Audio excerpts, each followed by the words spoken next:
Hi, I'm Sandy, and welcome to Life with Sandy.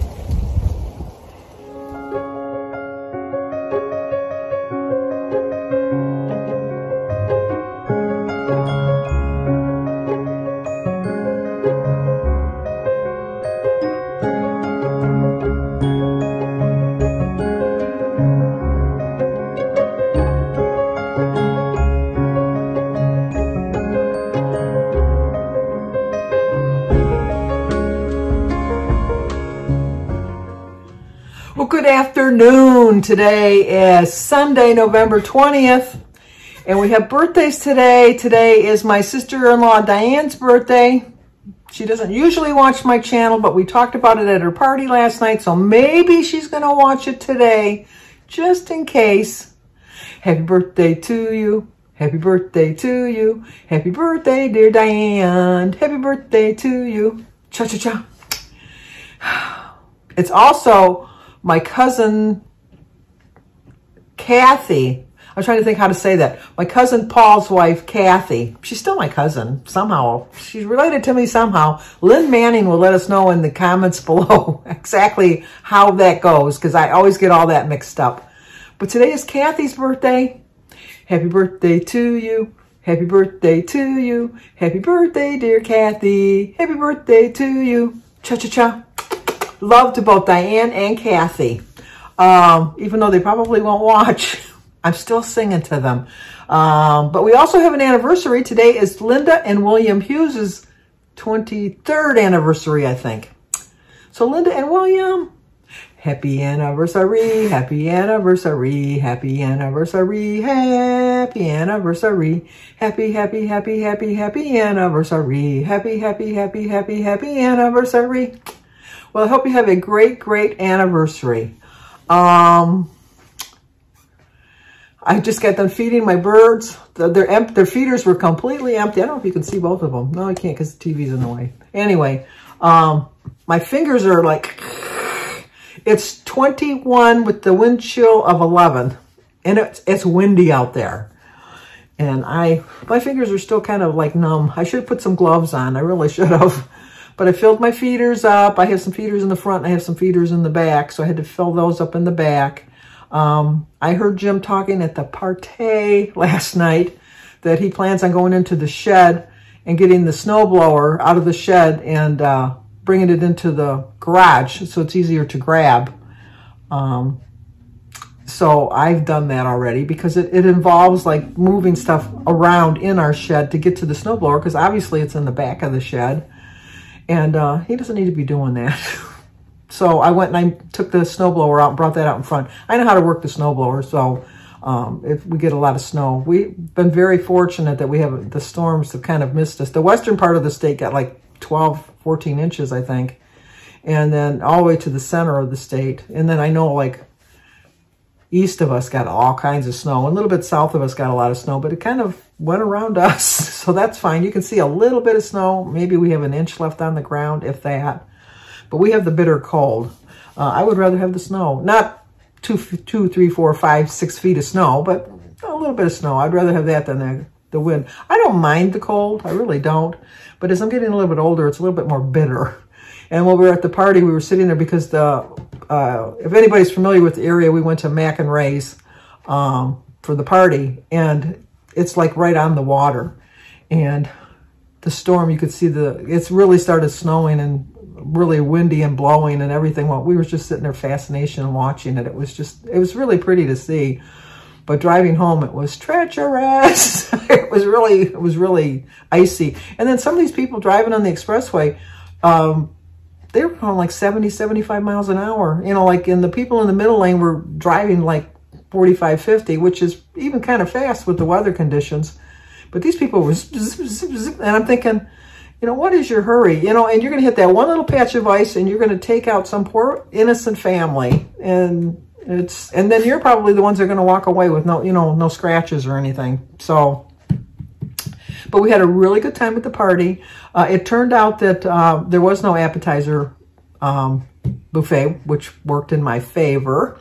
And then there wasn't a dessert table. There was just the cake. So I did have a piece of cake. I had a piece of cake, and it was like a wedding-sized piece of cake. You know how those little, we used to call them when I worked, I don't think she watches my channel, but we used to call them Marianne Baravecchia slices, because she used to cut the cake. I told you, we used to once a month have birthday cakes for everybody in the store. Everybody would chip in like 50 cents and we would buy a cake.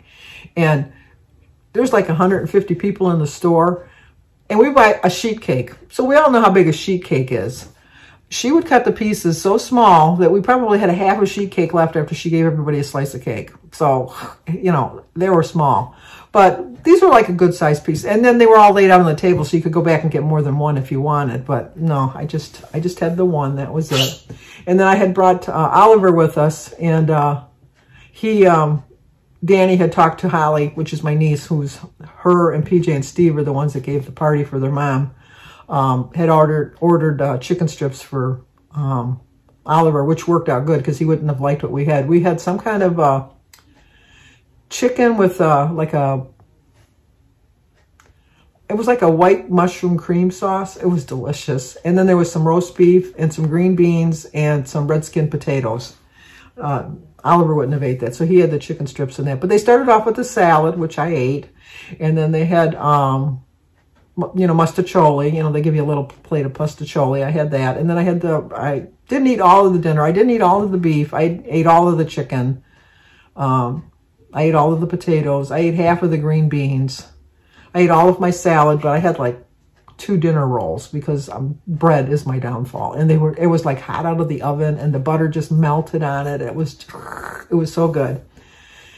And then I drank water with my meal. So I think I did really well at the party. I really did really well with the party. And then just socialized with people I haven't seen in a year. So that was good. We were talking about our Christmas party, our immediate family Christmas party that's coming up on the 17th of December. And we did like a gift. We put our names out in for a gift exchange. Mary's going to take them home, and she's going to figure out who gets, so you don't pick your own name or your own family's name. So we're going to do that. You had to list 3 things that you wanted. I was having a hard time coming up with 3 things that I wanted. I can come up with a lot of 3 things that I wanted, but they were like $25 or less. Therein lies the rub. It's a little bit harder to find something, for that amount of money. But I did manage to come up with a couple ideas. And then when we sang Happy Birthday, it was funny because the family said cha-cha-cha. But the friends of the family, they looked at us like, what the heck is going on? They didn't understand that. They just didn't understand that. But Oliver was there sitting at the table with all the grandkids. And so he had come up to me and he said, well, we don't have any more bread. And I said, oh, okay, well, and then he looked at our table and he says, well, you don't have any bread. And then he turned and he looked at another table and he says, oh, they have bread. And he started walking over there, and I had to call him. I go, we do not go to other people's tables and take their bread. Just sit down and I'll ask the lady to get you some more. And so she did. I asked her and she went and brought more bread for the grandkids. And then David was sitting there and I said, oh, could you go get me I did have a Coke. I forgot about that. I said, could you go get me a Coke up at the bar? And he says, yeah, okay. And so he's reaching in for his wallet. And I said, well, you don't have to pay for it. And he says, well, why? And I said, well, it's an open bar. You can have what you want. And he says, well, then how much is a beer? And I go, it's an open bar. And he goes, an open bar? I shouldn't have told David that. He didn't drink it to excess, but he took full advantage. His mother drove, so he didn't have to worry about that. But he took full advantage of the open bar. We were at a wedding one time for family in Boston, and we went to the wedding. And we were up at the bar, and everybody was ordering their drinks, and Jim said, as a joke, he says, oh, the drinks are on me, the drinks are on me. And they went, really? And so then they're ordering all these fancy drinks. And they're all grabbing their drinks and putting, he says, hey, come on, Jim's ordering. Jim says, yeah, come on over. So he gets this thing and he starts walking away. The bartender says, Bud, come back here. And he goes, what? And he says, this is not an open bar. This is a cash bar. So he had to pay for everybody's drinks. And so they sat down, they all made fun of him. And he goes, well, didn't you know that was a cash bar, Jim? And he says, no, I didn't. And he says, I wouldn't have got you any drinks at that. Everybody paid him back. But I mean, it was just kind of funny. But it was, so every time we went to a family wedding after that, he'd always say, is this a cash bar or an open bar? He just wanted to make sure. But I had a really good time. It was nice seeing everybody. And so anyway, I had the Nutvember. Hopefully you've seen the videos for the Nutvember. There's the Average J. Jason over at the Average J is coordinating it this month. Our plan is for our channels to do a different one every month. In December is Roy is going to do Recipes with Roy is going to do a cookie one. And then January, I know Embracing Chaos, I think is doing, they haven't picked one yet. And Valerie Reese is doing one in the spring for something like picnics. I'm doing one in March for casseroles. So we're kind of filling up it'll just be once a month. So you'll get some different ideas for some different recipes. But that was pretty good. Most of the recipes now with the holidays coming are, a lot of them, like with the cookie exchange and stuff, they're not really necessarily going to be Weight Watcher friendly. It's nice. Like Kim over to Girl on her phone, I was watching her Nutvember this morning. And like she said, you're not going to eat diet food the rest of your life. You know, you have to fit regular food and your favorites in. And just like for special occasions, it doesn't mean you got to have them every single day of the week. But you have to decide how you want to choose the food you're going to, your food you're going to eat. And a lot of the foods that I eat just strictly out of habit. And breaking habits is so hard. It's just, I know they say it takes 3 weeks to break a habit. I don't know if that's I understand the concept of that, but I can fall back into my old ways of eating so easily. It doesn't take much for me to do that. It really doesn't. And a lot of times you just think that you can decide your future.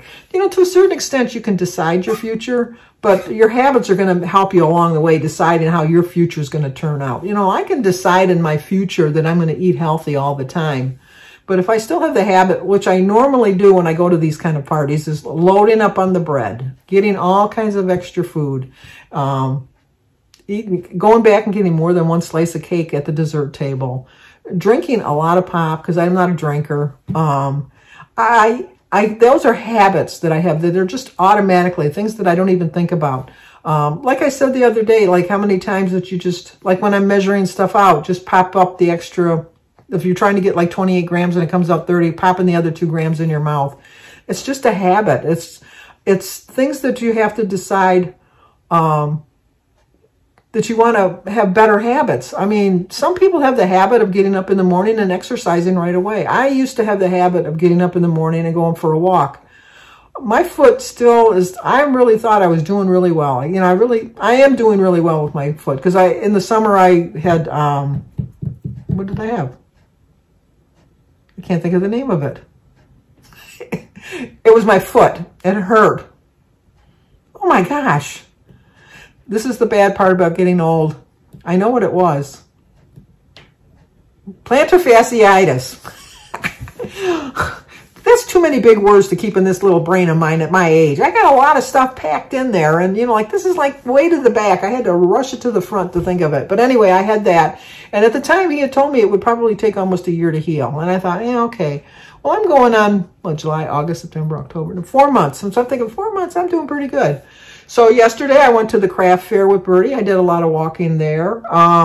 Went to the party last night, did a lot of walking, standing, and, things like that. And my foot's hurting today. It's not like hurting, but it's hurting. I've gone on short little walks, like for a mile or something like that, which takes me about 15 or 20 minutes. But I don't know. And then it's really icy again. So like I said, it's a habit that was so easily broken. I mean, it just kind of fell to the wayside. And I have to get back into the habit of doing some sort of exercise. There are chair exercises I can do. There's all kinds of things on YouTube that I can find.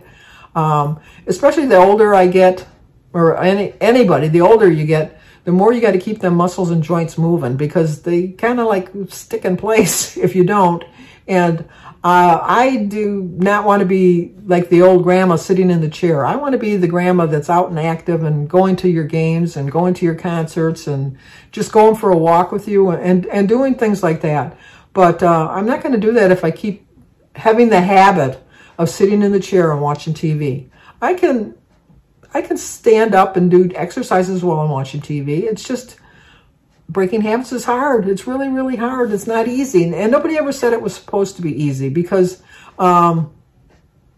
if it was easy, everybody would, if everything was easy in life, it would be a boring life. It really would be a boring life. I think we need those challenges every once in a while. I'm not saying we want to challenge every single day, because I certainly do not want to challenge every single day, but I kind of welcome challenges every once in a while, because it reminds me that I'm up to the task. I'm up to the task of, you know, taking on a new challenge and, you know, overcoming any kind of obstacle that's going to get in my way. Now, I'll never be able to go up and down stairs. And I know you should never say never, but I know that I'll never be able to go up and down stairs without holding onto a railing. It's just, now that is a habit. After, what, 15 years since I've had my knee surgery, I've been hanging onto a railing. So 15 years is a long time. And what difference does it make if I have to hold onto a railing? Sometimes you have to realize that there's things out there that help you along. You know, there's diet books to help you lose weight on a diet. You know, there's railings to help you go up and down stairs. There's, you know, canes if you need it to help you walk, or a walker, anything like that. There are so many aids in your life that don't be ashamed if you need to use them. But try to consider it as a challenge to try to use them less. Now, I do try to use, like, if I'm only going to go up 1 or 2 stairs, the railing's close by. Let me check, the railing's close by. But I do try to go 1 or 2 steps without holding on, because I just don't want to be completely dependent on it. But I don't want to fall. So if I feel like it's like I'm not going to have my balance or something, like, you know, there's no shame. I'm saying there's no shame in admitting that some habits that you have out of necessity. But there are some habits that we have that they're just bad. They're just really bad. And you're never going to change your life unless you change the habits that are bad for you. So let's concentrate on that this week. Let's concentrate on figuring out what's one bad habit that we really have to overcome. I'm trying to think of I have a lot of bad habits. I mean, it's just, one of the bad habits that I do have is that I sit in the chair and eat my food while I'm watching TV. That's a bad habit. Now, I'm not mindlessly eating because I've already set out what I'm going to eat. But in a way, I am mindlessly eating because I'm not concentrating on what I'm eating and getting the full enjoyment of what I'm eating. I'm just eating because it's there. I'm eating, eating, eating. Whereas if I was sitting at a table, like last night, having conversation with people, eating my food, enjoying my food, savoring my food, all of that. So I'm going to work on the bad habit of sitting in front of the TV and watching, and eating, rather. Watching TV while I'm eating. That's the bad habit I'm going to try to overcome this week. What's a bad habit you're going to try to overcome? Maybe it's one of the ones I already have and didn't realize it, and you'll point it out as if something in your habits, and I'll go, you know what? I do that too. And then I'll have to work on that one too. So, okay, that's going to do it for today. Hopefully you go over and see the Nutvember collabs. There's a lot. I've watched, like I said, I've watched a few, and I have not come across one recipe yet that I'm not going to try. So, and I've watched, let's see, I'm trying to think. I've watched Kim. She made a pecan, she made it in a baking dish. So it wasn't a pecan pie, but it was like a roll, like a pecan roll, but in a dish. It was delicious looking. I watched her, and then I watched Edie over at Edie's Adventures, and she made a pecan pie, which was, oh my gosh, how easy it was. But I would even go a step easier than her. She makes her own dough. Pillsbury pie crusts, that's why they're made. So I watched her. Who else did I watched the Average J. He was my first one I watched. It's his collab. You're always going to start off with the very first, the one that's originating it. He made baklava, which I've never had in my life. And that one was really, that was a lot of work. But, you know, it looked so worth it. It really did. It looked so worth it. And then who else did I watch? I watched another one. I'm trying to think who it was. Edie, Kim, Jason. Oh, Danielle Nicole. A chicken salad. Chicken salad with walnuts. My sister Denise makes chicken salad, and she always gives me just enough to make a sandwich of leftovers that she has left over. And I love it, and I've never made it myself, and I didn't realize how easy it was. So And I think that'd be something Jim would eat too. So that's definitely on my list. So I can't keep talking to you guys. I got more videos to watch. I got more things to savor my appetite. So, but if you're new to my channel, please subscribe, leave a comment, hit the like button, share if you think somebody might like to see it. Stay safe, be healthy, be happy, be happy. Don't worry, be happy. And let's try to overcome some of our bad habits this week. Talk to you soon.